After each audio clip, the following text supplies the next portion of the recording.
A nationwide baby formula shortage is causing some stores to ration their already limited supplies. Right now, stores are reporting nearly 30% of baby formula products are out of stock, up from 8% a year ago. Now, earlier this week, we told you how local moms are handling the shortage.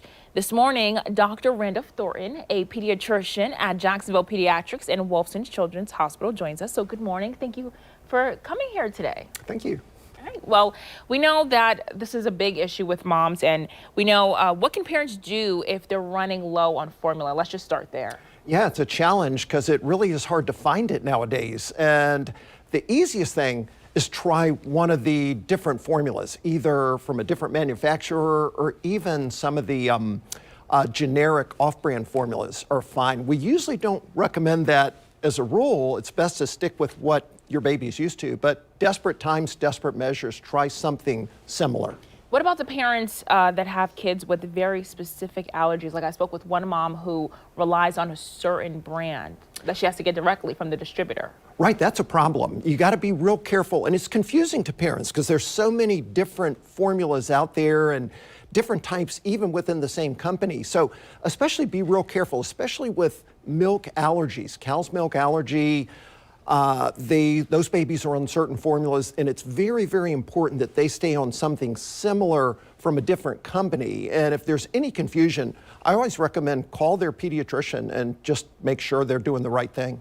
Okay, so let's say that, the moms say, you know what, I'm going to give my child a different formula, but the child doesn't respond well. What do you do then? Because you don't want to panic. Oh, gosh, that's a challenge. And sometimes even foods and formula like babies have challenges taking it. And the easiest thing I recommend to parents, if they're switching formulas or they're trying something different and the baby doesn't like it, keep some of the formula that they have, if they have the regular formula, and mix it with the new formula. And start maybe 3/4 of the one they're used to and 1/4 of the new one. Do that for a day, then half of each, then 3/4 of the new one. So you're tricking the baby's taste buds. And it sometimes helps. And if worse comes to worse, my experience is babies, if they're hungry, they're usually going to eat. So bear with it.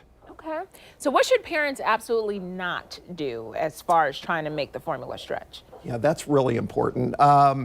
Do not dilute the formula. A lot of parents try that, trying to stretch out the samples they have. And you can really have a baby become malnourished if you dilute or water down the formula. The other thing is don't use cow's milk too early. There's way too much protein and differences in cow's milk, and the cow's milk lacks certain vitamins and minerals that babies need, so they can become really, really sick if you start using cow's milk. Or even worse, try to make up some kind of formula on your own. In the old days, parents used to take goat milk or condensed milk and try to make up these concocted formulas at home, and I strongly, strongly recommend against it because they can become severely malnourished. Wow. So let's talk about breastfeeding for a little bit, because a lot of people are, I'm sure, curious, why can't moms just breastfeed? But we know this is not easy just for anybody. Well, that to me is the most important thing parents can do is breastfeed. There is nothing better than breast milk for a baby. There are cases, even the formula companies agree that breast is still the recommended best for your baby. But if it comes time to supplement, or there's cases where you cannot breastfeed, use that formula. The classic example is moms have to be on certain medications and they can't breastfeed because those medicines would be transferred to the babies. Or certain illnesses, moms with HIV aren't supposed to breastfeed. So there are certain cases where you have to use formula, or when parents go back to work or it just is not feasible, it's important to use formula then.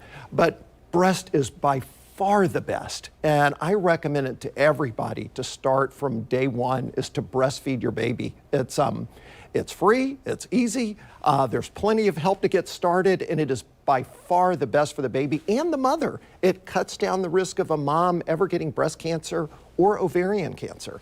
But for the baby, well, it doesn't eliminate, unfortunately, but cuts it down, that risk. But for the baby, it's phenomenal. So please, please breastfeed. Okay, well, thank you so much, Dr. Randolph Thornton. We appreciate you for joining us this morning. My pleasure.